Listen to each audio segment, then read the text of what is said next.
Today we will study higher intellectual function. According to the old edition, it is chapter number 162. According to the new edition, it is the chapter number 159, higher intellectual functions. इसमें हम पढ़ेंगे learning, memory, conditions, reflex and speech. Higher intellectual functions. Higher intellectual functions are very essential to make up human mind.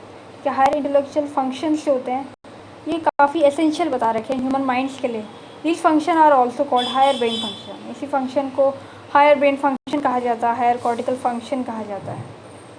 ठीक है. The extensive outer layer of the grey matter in cerebral cortex. जो outer layer है grey matter की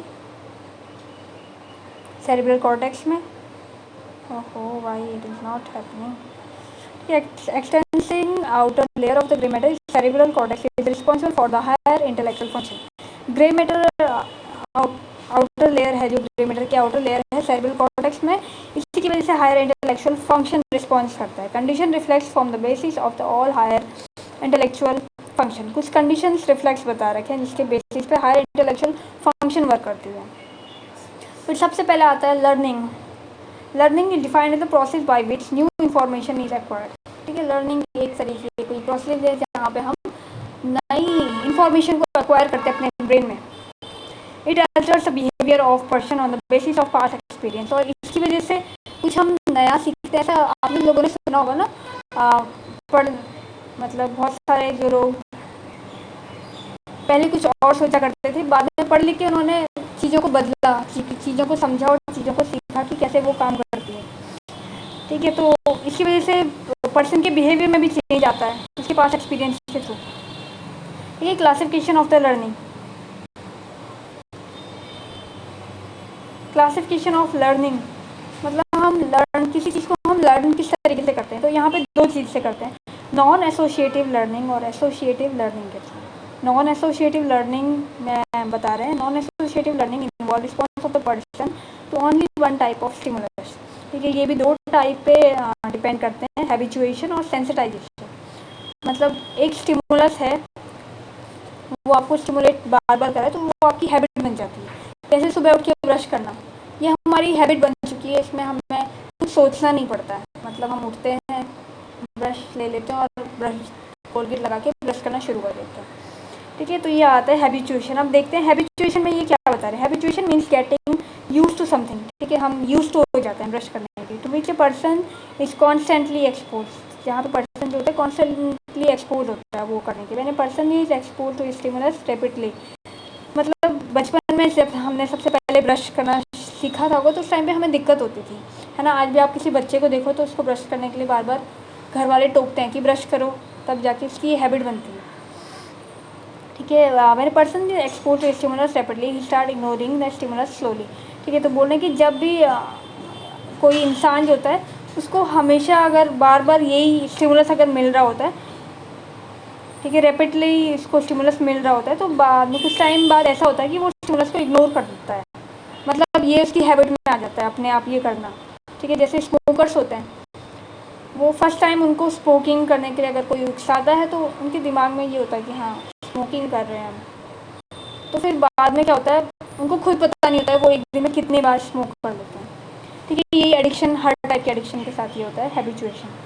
during the first experience event stimulus is novel and वो का response. ठीक है. तो यहाँ पे यही बोल रहे हैं कि जो फर्स्ट एक्सपीरियंस होता है हमारा तो उस टाइम पे एक रिस्पॉन्स जनरेट होता है. पर उसके बाद अगर ये हैबिट बन जाती है तो वहाँ पे रिस्पॉन्स जो होता है वो रिस्पॉन्स को हम इग्नोर कर देते हैं. मतलब हमें पता नहीं चलता, खुद ब खुद हम कर लेते हैं. ठीक है. इसमें आप हैबिचुएशन में आप ऐसे भी सीख सकते हो कि जैसे सबसे पहले गाड़ी चलाना, मतलब शुरुआत में हम स्टार्ट करते हैं तो हमें बहुत ध्यान से देखना पड़ता है इधर उधर क्या चीज़ें कैसी चल रही है, हमें कहाँ पे कितनी स्पीड करनी है, कहाँ पे स्पीड कम करनी है.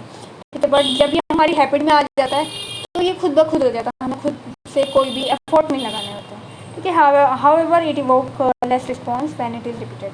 Finally the person is habituated to the event. ठीक है. तो बताने की इस तरीके से जो पर्सन होता है वो एक हैबिट को बनाता है. फिर आता है सेंसिटाइजेशन. सेंसिटाइजेशन है तो सेम टू सेम इसी की तरह, पर ये थोड़ा अलग है. Sensitization the process by which the body is made to become more sensitive to a stimulus. ठीक है. तो यहाँ पे बता रहे हैं कि जो सेंसिटाइजेशन होता है ना, ये किसी पर्टिकुलर एक चीज़ के लिए सेंसिटिव होते हैं, मतलब जब वो रिफ्लेक्स आता है, सेंसिटिव रिफ्लेक्स आता है, तभी हमारी बॉडी रिएक्ट करती है। ठीक है, यहाँ पे इन्होंने काफ़ी एक अच्छे एग्जाम्पल से इसको समझाया हुआ है। पहले हम देख लेते हैं, कॉल्ड एम्पलीफिकेशन ऑफ रिस्पॉन्स। इसको एम्पलीफिकेशन ऑफ रिस्पॉन्स भी कहते हैं। Stimulus is applied rapidly, habituation. ठीक है, जब ये स्टिमुलेशन बार बार होता है तो एक हैबिचुएशन हो जाती है। But if the same stimulus is combined with another type of stimulus, but जब ये सेम स्टिमुलस जो होता है ये दूसरे टाइप के स्टिमुलस के साथ कंबाइन होता है, और ये प्लीजेंट भी हो सकता है और अनप्लीजेंट भी हो सकता है, मतलब आपको अच्छा भी लग सकता है और अच्छा नहीं भी लग सकता है, but become more sensitive to original stimulus. ठीक है, तो यहाँ पे इन्होंने एक एग्जांपल दिया है, women is sensitized to crying sound of her baby. कि वुमेन जो है अपने बच्चे की रोने की आवाज़ से सेंसिटाइज्ड है।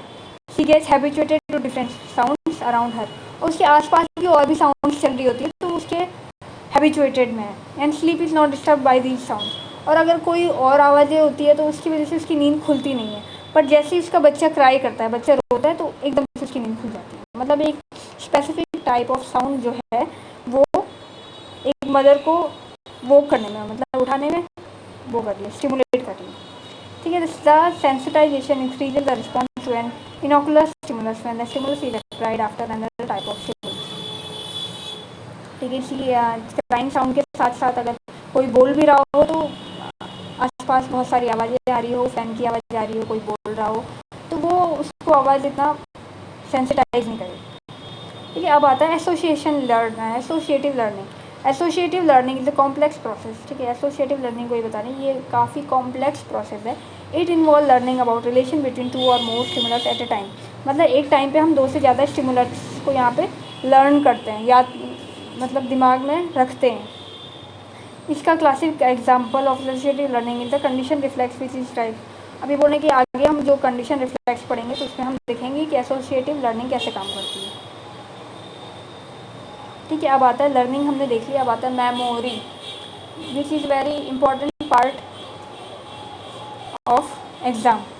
ठीक है, एग्जाम पॉइंट ऑफ व्यू से आपके यहाँ पे क्वेश्चन आ सकता है इसके regarding. Memory is defined as the ability to recall past experience और इन्फॉर्मेशन। ठीक है, मेमोरी क्या होती है?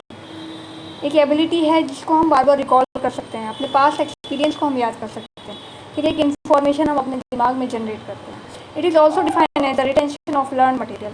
ये भी कहा है कि retention of the learn material, मतलब हमने पहले से कोई चीज़ याद की हुई है, वो रिटेंडेड है हमारे माइंड में। These are the various degree of memory. तो यहाँ पे वेरियस डिग्री ऑफ मेमोरीज बता रही है। Some memories remain only for the future. कुछ मेमोरी कुछ सेकंड तक रहती है, कुछ दिनों तक रहती है, कुछ मंथ तक रहती है, और कुछ सालों तक हमारे दिमाग में रहती है। एनाटॉमिकल बेसिस ऑफ मेमोरी, अब यहाँ पे बता रहे हैं एनाटॉमिकल बेसिस ऑफ मेमोरी, मतलब मेमोरी हमारी ब्रेन में किस तरीके से बनी रहती है और ये किस तरीके से काम करती है। Anatomical basis of memory is the synapse in the brain. ठीक है, तो यहाँ पे बता रहे हैं जो एनाटॉमिकल बेसिस है मेमोरी का, वो एक तरीके का साइनेप्स है ब्रेन में। Synapse for the memory coding is slightly different from the other synapse. Memory coding के लिए जो साइनेप्स है वो थोड़ा डिफरेंट है अदर साइनेप्स के regarding. 2 separate presynaptic terminals are present here. यहाँ पे 2 सेपरेट प्री साइनेप्टिक टर्मिनल्स होते हैं। One of the terminal is primary presynaptic terminal. ठीक है, इनमें से एक जो टर्मिनल होता है वो प्राइमरी बता रखा है, which end on the post synaptic neuron as in the conventional synapse, जो कि एंड होता है पोस्ट साइनेप्टिक न्यूरॉन में कन्वेंशनल साइनेप्स के through. This terminal is called sensory terminal. इसको हम सेंसरी टर्मिनल कहते हैं because sensation are transmitted to the post synaptic neuron through this terminal. क्योंकि जो भी सेंसेशन ट्रांसमिट होते हैं ये पोस्ट साइनेप्टिक न्यूरॉन के द्वारा होते हैं इस टर्मिनल में। Other pre synaptic terminal and on sensory terminal itself. This terminal is called facilitator terminal. ठीक है, इसको हम यहाँ पे फैसिलिटेटर टर्मिनल कहते हैं। When the sensory terminal is stimulated alone without facilitator terminal, the firing from sensory terminal leads to habituation. The firing decreases slowly. On the other hand, if the both terminals are stimulated, facilitated occur on the signals remaining strong and long period for the few months. Physiological basis बता रहे हैं अभी किस तरीके से काम करती है memory. Memory stored in the brain bye alteration of synaptic transmission. Memory जो होता है ये हमारे ब्रेन में स्टोर होती है alteration of the synaptic transmission, और ये अल्टर होती है साइनेप्टिक ट्रांसमिशन के through between the neuron involve in the brain. Storage of the memory में भी फैसिलिटेटेड और habituated depending upon the main factor. बोले कि स्टोरेज ऑफ मेमोरी, जो भी हमारी मेमोरी स्टोर हुई है हमारे ब्रेन में, ये फैसिलिटेटेड होती है और हैबिचुएटेड, मतलब हम बार बार कुछ ऐसे कंडीशन आती है जहाँ पे हम ये मेमोरी को याद करते हैं, ठीक है, डिपेंडिंग ऑन द मैन्युफैक्चर। ये भी बहुत सारे फैक्टर्स पर डिपेंड करती है, such as neurotransmitter, synaptic transmission, functional status of the brain. Facilitation जो है, facilitation is a process by which memory storage is enhanced. Facilitation के बारे में बता रखा है, ये प्रोसेस होती है जहाँ पे मेमोरी स्टोरेज होता है वो इनहेंस्ड होता है, मतलब हम मेमोरी, अपने मेमोरी स्टोरेज को बढ़ा देते हैं। हम बहुत सारी मेमोरी कैरी करके रखते हैं अपने दिमाग में, बचपन से लेके अभी तक की आपके पास की मेमोरी काफ़ी सारी होगी। और जैसे फ़ोन में होता है ना GB रैम, तो उसमें क्या होता है, एक टाइम बाद मेमोरी फुल हो जाती है, पर ब्रेन में ऐसा नहीं है। ब्रेन एक इतना सुंदर मिरेकल है गॉड का दिया हुआ, जहाँ पे मेमोरी स्टोरेज होता है इनहेंस्ड भी होता है। It involve increase in synaptic transmission and increase postsynaptic activity, often facilitated is referred as positive memory. ठीक है, फैसिलिटेशन को एक तरीके से पॉजिटिव मेमोरी बताया गया। The process involve in facilitation of memory is called memory sensitization. इसको memory sensitization भी कहा गया है। हैबिचुएशन के बारे में यहाँ पे बता रहे हैं। Habituation the process by which memory storage is attenuated. ठीक है, हैबिचुएशन की वजह से क्या होता है, हमारी जो मेमोरी का स्टोरेज होता है ना, वो डिक्रीज हो जाता है, उसकी स्ट्रेंथ रुक सी जाती है अगर हम एक ही चीज़ बार बार करते हैं। ठीक है, अफेक्ट और the value, it involve reduction in synaptic transmission, मतलब किसी चीज़ की आदत लगना कितना बुरा है, मतलब यहाँ पे ये बता रहे हैं। वो एक तरीके का नेगेटिव मेमोरी होती है और ये रिड्यूस करती है हमारी साइनेप्टिक ट्रांसमिशन को, and slow stoppage of post synaptic activities, और पोस्ट साइनेप्टिक एक्टिविटीज़ को भी स्टॉप करती है, स्लो भी करती है। मतलब किसी भी चीज़ की आदत लगाना बहुत बेकार है, ये हमने इस चीज़ से सीखा है, हैबिचुएशन से। Sometime habituation is referred as negative memory, और हैबिचुएशन को यहाँ पे नेगेटिव मेमोरी से लिया गया।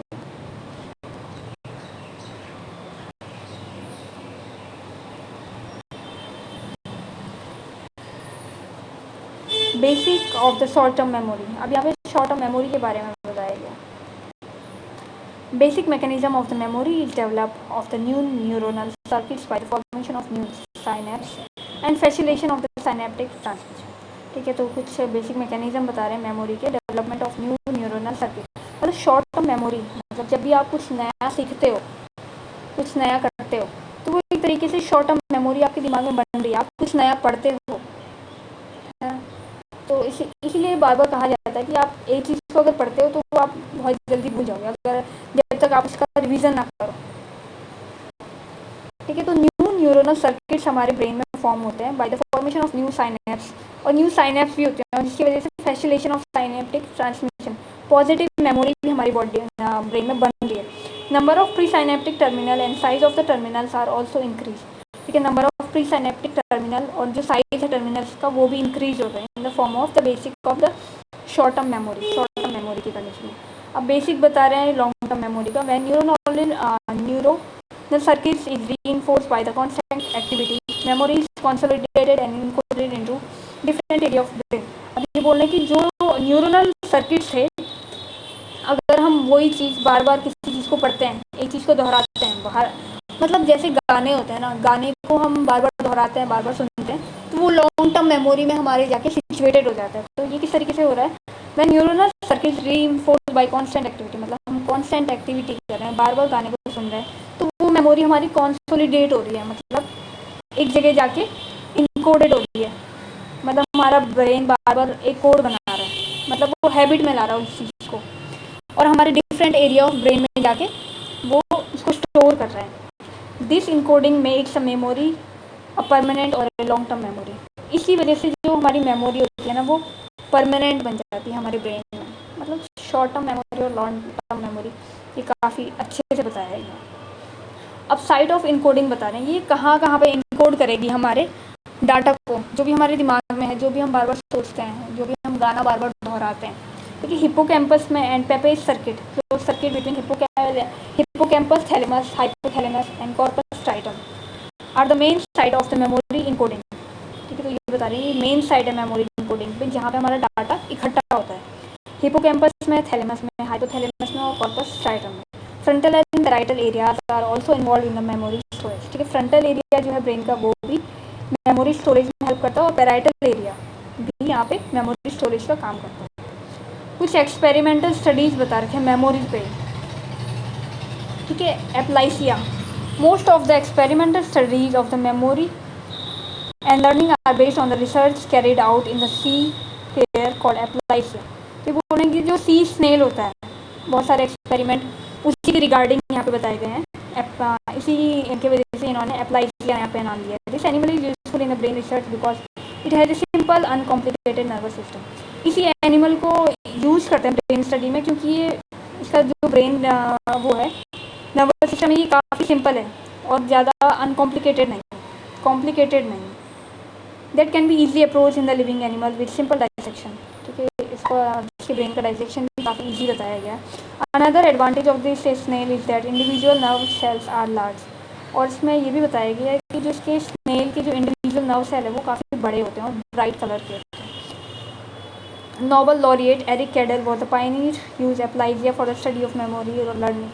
कोई एरिक कैंडल है, ये बता रहे हैं कि किस तरीके से उन्होंने स्टडीज़ और मेमोरीज़ को जानने के लिए एप्लाइजिया का यूज़ किया था। अब केमिकल और molecular basis of the memory बता रहे हैं। केमिकली और मॉलिक्यूलरली हमारा ब्रेन किस तरीके से काम करता है। ठीक है, मेमोरी इन ग्राम।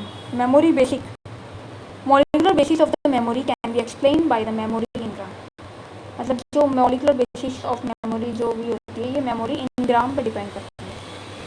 ठीक है, मेमोरी इन ग्राम के थ्रू हम मेमोरी को जान सकते हैं। Memory in gram is a process by which memory is facilitated and stored in the brain bye means of structural and biochemical changes. मतलब मेमोरी जो भी हमारे ब्रेन में फैसिलिटेट हो रही है, स्टोर हो रही है, ये स्ट्रक्चरल और बायोकेमिकल चेंजेस के थ्रू हो रही है। It is also called memory trace. इसको मेमोरी ट्रेस भी कहा जाता है। Molecular basis of facilitation.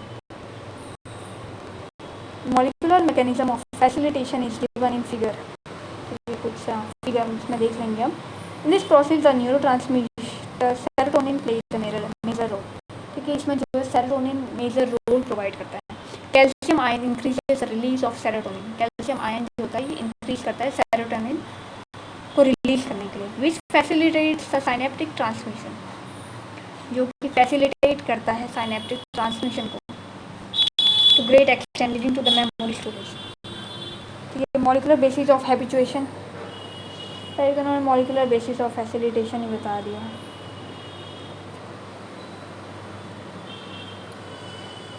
Molecular basis of habituation.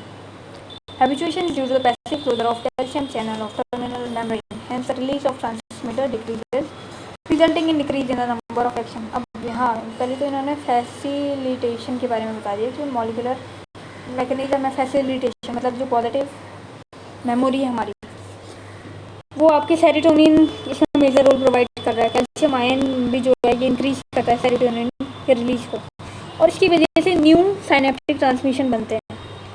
ठीक है, और हमारा मेमोरी स्टोरेज और बढ़ता है। ये मॉलिक्यूलर बेसिस ऑफ हैबिचुएशन अभी बता रहे हैं। मॉलिक्यूलर बेसिस ऑफ हैबिचुएशन, अगर हम किसी हैबिट को बार बार दोहराते हैं, habituation is due to the passive closure of calcium channel of terminal membrane. ठीक है, ये पैसिव क्लोजर है कैल्शियम चैनल का। Hence the release of transmitter decreases. Habituation के बार बार ये करने से ये ट्रांसमीटर जो होते हैं डिक्रीज होते हैं, resulting in decrease in number of action potential या पोस्ट साइनेप्टिक न्यूरॉन। और एक्शन पोटेंशियल के नंबर भी डिक्रीज हो जाते हैं पोस्ट साइनेप्टिक न्यूरॉन में। So the signal become weak. Weakening of the signal leads to the habituation. ठीक है, मतलब जो सिग्नल्स है वो वीक होते जा रहे हैं।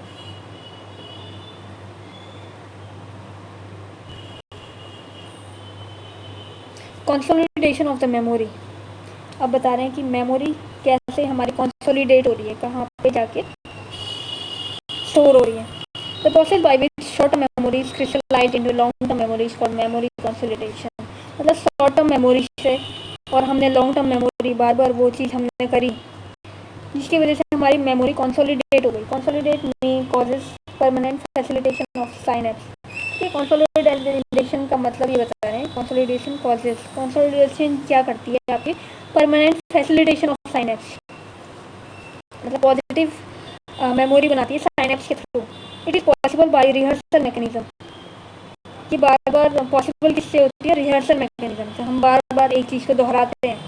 Rehearsal of the same information again and again accelerate the potential. एक काफ़ी पुराना दोहा है, करत करत अभ्यास से जड़ मत हो सुजान, रस्सी आवत जात है सिर पर पड़त निशान। इसमें इन्होंने ये बता रखा है कि मतलब अगर हम बार बार अभ्यास करते हैं तो जड़ बुद्धि वाला इंसान भी विद्वान बन सकता है। ठीक है, यहाँ पे इन्होंने एग्जाम्पल इसकी वजह से दिया था कि जो पानी, मतलब पहले के ज़माने में कुएं होते थे तो उसमें से पानी निकालते थे, तो बार बार जिस रस्सी से हम खींच खींच के पानी निकालते थे तो वो पत्थर पे भी निशान बना लेती है एक रस्सी। तो उसी तरीके से ये भी है हमारी, अगर हम बार बार किसी चीज़ के रिहर्सल करते हैं तो वो चीज़ हमारे ब्रेन में कंसोलिडेट हो जाती है। ठीक है, it's possible by rehearsal mechanism, rehearsal of the same information again and again accelerate and potential degree of transfer of short term memory into the long term memory. अगर हम बार बार सेम रिहर्सल करते हैं तो वो शॉर्ट टर्म मेमोरी से long term memory में चली जाती है। This is what happen in memorizing a poem और अ फ्रेज। इसलिए बोल रहे हैं कि किस तरीके से हम किसी पोएम को, किसी फ्रेज को, किसी गाने को हम जल्दी याद कर सकते हैं। क्लासिफिकेशन बता रहे हैं मेमोरी की। Memory is classified by different methods by various factor, और इसमें डिफरेंट मेथड्स हैं और ये वेरियस फैक्टर्स पर डिपेंड करते हैं। ठीक है, short term memory and long term memory. काफ़ी बड़ा है मेमोरी वाला पार्ट। ठीक है, short term memory. Short term memory is the recalling events that happens very recently. मतलब शॉर्ट टर्म मेमोरी, हम मान लो हम कहीं घूमने गए और हम बार बार उस इवेंट को रिकॉल कर रहे हैं अपने माइंड में कि हम वहाँ गए थे, हमने क्या क्या चीज़ देखी, हमने कितनी सारी फ़ोटोज़ खिंचाई, वहाँ के व्यूज़ कितने सुंदर थे। विद इन आवर और डेज, मतलब हर घंटे हम उसके बारे में सोच कर रहे हैं, हर दिन हम उसके बारे में सोच रहे हैं। It is also known as recent memory. ये शॉर्ट टर्म मेमोरी को रिसेंट मेमोरी भी कहते हैं। For example, telephone number that is known today may be remember till tomorrow. ठीक है, टेलीफोन नंबर, यहाँ पे इन्होंने टेलीफोन नंबर का एग्जाम्पल दिया है। जो हमने आज याद किया वो हमें कल भी याद रहेगा। अगर हम इसे दोबारा से रिकॉल नहीं करेंगे, रिपीट नहीं करेंगे, तो हम तीसरे दिन इसको भूल जाएंगे। इसी तरीके से हमारी स्टडी में भी यही होता है ना। हम एक दिन पढ़ते हैं, दूसरे दिन गायब, तीसरे दिन भी गायब।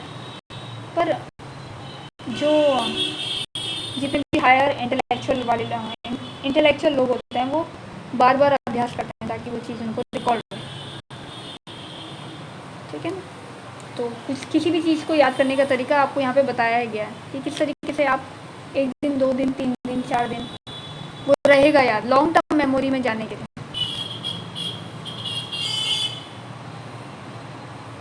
यहाँ पे इन्होंने कुछ बताया हुआ है, मेमोरी इनग्राम के बारे में बताया गया। ठीक है, stimulation of facilitator neuron and sensory neuron. Sensor stimulate हो रही है, फैसिलेटर न्यूरॉन मतलब पॉजिटिव न्यूरॉन्स हमारे स्टिमुलेट हो रहे हैं, सेंसरी न्यूरॉन भी स्टिमुलेट हो रहे हैं। इसकी वजह से सेरोटोनिन रिलीज हो रहा है। फैसिलेटर टर्मिनल और sensory terminal, formation of serotonin receptor complex. ठीक है, इसकी वजह से सेरोटोनिन रिसेप्टर कॉम्प्लेक्स बन रहा है।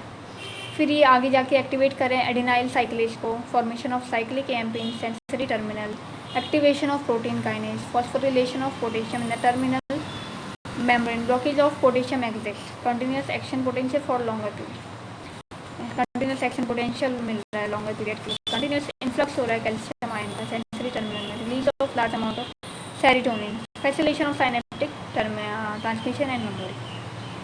शॉर्ट टर्म मेमोरी में भी interrupted by many factor such as stress, trauma, drug abuse etcetera. जो शॉर्ट टर्म मेमोरी है ना, ये इंटरप्ट हो जाती है। मतलब अगर हम कहीं घूमने भी गए पर उसके साथ साथ हमारा स्ट्रेस भी है, या हम पढ़ाई कर रहे हैं और हमारे साथ में काफ़ी सारा स्ट्रेस है, फैमिली का स्ट्रेस, ठीक है, रिलेशनशिप का स्ट्रेस, तो वो जो भी हम पढ़ेंगे ना वो लंबे टाइम तक हमारे दिमाग में नहीं रह पाएगी। ठीक है, ड्रग एब्यूज़, हम अच्छे से पढ़ाई भी कर रहे हैं पर हम साथ में ड्रग एब्यूज़ भी कर रहे हैं, मतलब हमें एडिक्शन भी है, alcohol addiction, something kind of other addiction. तो इसकी वजह से वो जो हमने पढ़ाई की है ना उसका कोई वो नहीं वैल्यू, मतलब वो कहीं ना कहीं आपको डिस्टर्ब करेगी और वो आपके दिमाग में कंसोलिडेट नहीं हो पाएगी। There is another form of short term memory called working memory. कुछ अनदर फॉर्म भी बता रहे हैं शॉर्ट टर्म मेमोरी को, working memory. It is concern with recollection of the past experience for a very short period. ठीक है, इसमें क्या होता है, कुछ शॉर्ट पीरियड के लिए कुछ पास्ट एक्सपीरियंस होते हैं, वो हमारी ब्रेन में कलेक्ट हो जाते हैं on the basis of which an action is executed. इसके साथ अगर कोई एक्शन हमने लिया हो,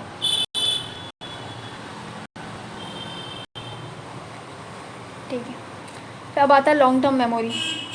long term memory is the recording of the events of weeks, month, year और समटाइम लाइफ टाइम। मतलब बार बार किसी मेमोरी को याद करना। It is otherwise called remote memory. इसको रिमोट मेमोरी भी कहते हैं। Example are recording first day of schooling, birthday, celebration of previous year, picnic enjoyed last week. ठीक है, फर्स्ट डे ऑफ स्कूल, क्या आप सभी को याद है अपना फर्स्ट डे ऑफ स्कूल? हाँ, मुझे तो याद नहीं है, शायद मैंने उसको रिकॉल नहीं किया इसलिए वो मेरे दिमाग में नहीं है। फर्स्ट बर्थडे सेलिब्रेशन याद है, हाँ, फ़ोटोज़ देख के मैंने फ़ोटोज़ देखी हुई है, तो उस वजह से मुझे अपना फर्स्ट सेलिब्रेशन, बर्थडे सेलिब्रेशन की फ़ोटो याद आती है, पर वो टाइम याद नहीं आता है। ठीक है, celebration of previous year, picnic enjoy last week. हाँ, सेलिब्रेशन ऑफ प्रीवियस ईयर, हाँ, व्हेन मतलब जब हम कॉलेज में थे तो तब हम पिकनिक पे गए थे, वो मेमोरी भी मेरे दिमाग में है और अच्छे से। Long term memory is more resistance and is not disturb easily. इसमें बता रही है जो लॉन्ग टर्म मेमोरी है वो बहुत टाइम तक हमारे दिमाग में रहती है और वो जल्दी ख़राब नहीं होती है। ठीक है, एक्सप्लिसिट एंड इम्प्लिसिट मेमोरी, इसके बारे में देखते हैं क्या है। Physiologically memory classified into two types, explicit memory और इम्प्लिसिट मेमोरी। एक्सप्लिसिट मेमोरी के बारे में बता रहे हैं। Explicit memory defined as a memory that involve conscious recollection of the past experience. ठीक है, कुछ एक्सप्लिसिट मेमोरी होती है जो कि हमारे पास्ट एक्सपीरियंस पे डिपेंड करती है। It consist of memory regarding event which occur in the external world around us. The information stored may be about a particular event that happen at a particular time and place. Explicit memory is otherwise known as declarative memory और recognition memory. मतलब date के साथ हमें ये याद रहता है। कुछ एग्जाम्पल बता रहे हैं ये एक्सप्लिसिट मेमोरी के। Are recollection of the birthday party celebrated 3 days ago, events taken place while taking breakfast. मतलब कुछ पर्टिकुलर इवेंट है उसके अकॉर्डिंग ये चीज़ हमें याद रह रही है कि हमने कल नाश्ता किया था तो उस टाइम पे ऐसा हुआ था, किसी की लड़ाई हो गई थी, या 3 दिन पहले हम वहाँ गए थे कोई पार्टी मना करने, तो वहाँ पे किसी दोस्त के पैसे खो गए थे। इस टाइप की मेमोरी, ठीक है, ये हमारे दिमाग में रहती है। Explicit memory involve hippocampus and middle part of the temporal. ठीक है, एक्सप्लिसिट मेमोरी कहाँ पे स्टोर होती है? आपके हिप्पोकैम्पस में और middle part of the temporal lobe में। अब आता है implicit memory. Implicit memory is defined as a memory in which past experience is utilized with conscious awareness. ठीक है, एक्सप्लिसिट मेमोरी यहाँ पे भी इन्होंने कॉन्शियस रिकलेक्शन बताया पास्ट एक्सपीरियंस का हमारा, और नीचे इम्प्लिसिट में भी यही बता रहे हैं शायद, ये नहीं, यहाँ पे बता रहे हैं विदाउट कॉन्शियस अवेयरनेस। मतलब हम कॉन्शियस नहीं है इस चीज़ के लिए रिगार्डिंग, पर फिर भी वो मेमोरी हमारे दिमाग में पता नहीं क्या कर रही है। It help to perform various skilled activities properly. ये जो इम्प्लिसिट मेमोरी है ना, इसमें इसको जानने के लिए आप एक मूवी देख सकते हैं, कार्तिक कॉलिंग कार्तिक। वहाँ पे उसको एक डिजीज़ होती है जहाँ पे वो कॉन्शियसली और अनकॉन्शियसली चीज़ों को ग्रैब कर लेता है अपनी मेमोरी में, और फिर जो उसका सबकॉन्शियस माइंड है या जो उसका अनकॉन्शियस माइंड है वो उसको कंट्रोल कर रहा होता है। आप ये मूवी देखोगे तो आपको इम्प्लिसिट मेमोरी के बारे में पता चलेगा। ठीक है, it help to perform various skilled activities properly. ये हेल्प करती है आपको परफॉर्म करने में various skilled activities. Implicit memory is otherwise known as non declarative memory और स्किल्ड मेमोरी।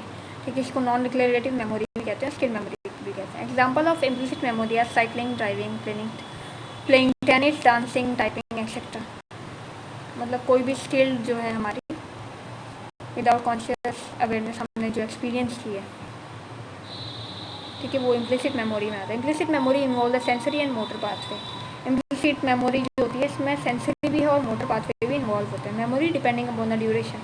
अब ड्यूरेशन भी बता रहे हैं, sensory memory, primary memory, secondary memory, depending upon the duration. ठीक है, सेंसरी मेमोरी के बारे में देखते हैं। Sensory memory is the ability to retain sensory signal in sensory area of the brain for a very short period of a few seconds after the actual sensory experience, few hundred milliseconds, but the signals are replaced by the new sensory signals in less than 1 second. It is the initial stage of memory. It resembles working memory, जो sensory memory है इसको ये working memory भी कह रहे हैं।